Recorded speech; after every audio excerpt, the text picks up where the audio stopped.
C'est avec les fonds publics. C'est avec les fonds publics qu'on a acheté ce drone-là.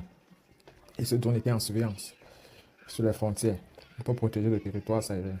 Lorsqu'elle attaquait comme ça, là, à défaut de demander pardon, il faut acheter un autre drone, remettre au gouvernement malien.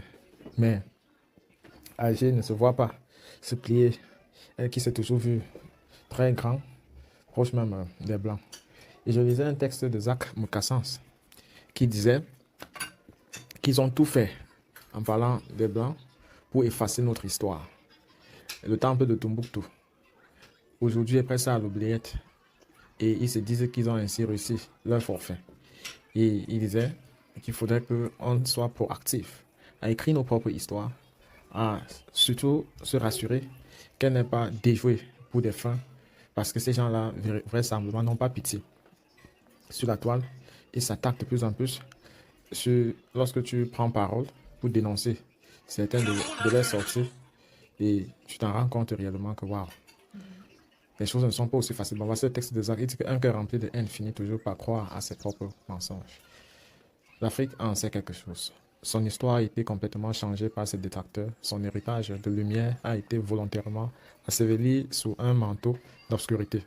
Les Occidentaux ont effacé la splendeur de Tombouctou, ont recouvert de silence la science gravée dans les pierres des pyramides, ont réduit au néant la mémoire du grand Zimbabwe pour ne laisser dans les livres qu'un récit de ténèbres, de misère et d'oubli.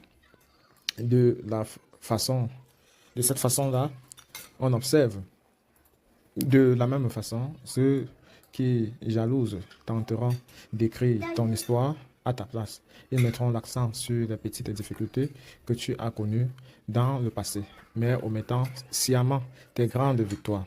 Ils répéteront leur récit falsifié encore et encore jusqu'à ce que l'écho devienne vérité dans leur propre esprit. Mais toi, reprends ta plume, trace les lignes de ta destinée avec l'encre de ta vérité.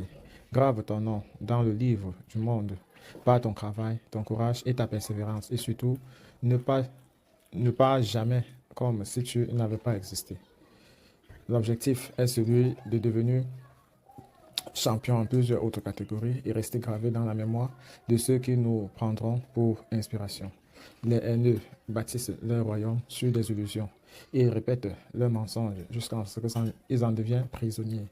Mais souviens-toi, la vérité se révèle toujours à celui qui travaille, à celui qui crée, à celui qui persiste. Alors écris, bâtis, combat, que ton passage sur terre ne soit pas un murmure effacé.